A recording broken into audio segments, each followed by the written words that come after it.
નમસ્કાર મિત્રો, વિડીયોમાં તમારું સ્વાગત છે। જી હા મિત્રો, અત્યારે હાલ પાલક પનીર ખાનારા લોકો સાવધાન થઈ જજો। શિયાળાના આગમન સાથે લીલા પાંદડાવાળા શાકભાજી બજારમાં વધુ લોકપ્રિય બને છે। લોકો ઠંડીની ઋતુમાં લીલા પાંદડાવાળા શાકભાજીના આતુરતાથી ઉપયોગ કરે છે। લોકો આ શાકભાજીને વિવિધ રીતે તૈયાર કરે છે અને વિવિધ વાનગીઓ સાથે જોડે છે। પર્વતીય વિસ્તારમાં લીલા શાકભાજી ભાત અને રોટી સાથે પસંદ કરવામાં આવે છે, જ્યારે પંજાબમાં તે મકાઈની રોટલી સાથે પસંદ કરવામાં આવે છે।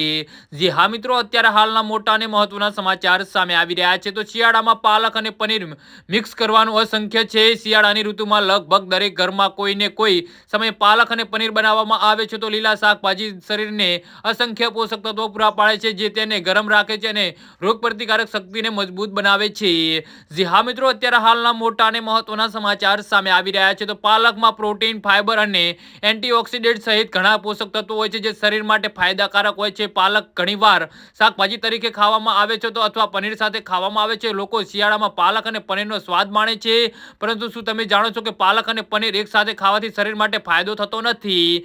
સેલિબ્રિટી ન્યુટ્રિશનિસ્ટ નમી અગ્રવાલ ઇન્સ્ટાગ્રામ પર એક વિડીયો શેર કર્યો હતો અને યુએલએ, જેમાં સમજાવવામાં આવ્યું છે કે પાલક અને પનીરને એક સાથે કેમ ન ખાવા જોઈએ। તેને સમજાવ્યું છે કે કેટલાક ખોરાકમાં સંયોજન જે એક સાથે ન ખાવા જોઈએ, તે મુખ્યત્વે કેલ્શિયમ અને આયર્નથી ભરપૂર ખોરાક છે। જી હા મિત્રો, તો આના વિશે તમારું શું કહેવું છે? તો નીચે અમારી કમેન્ટ બોક્સમાં જરૂરથી જણાવજો અને અમારી YouTube ચેનલને સબસ્ક્રાઇબ કરવાની ભૂલતા નહીં। વિડીયો પૂરો જોવા બદલ તમારો આભાર।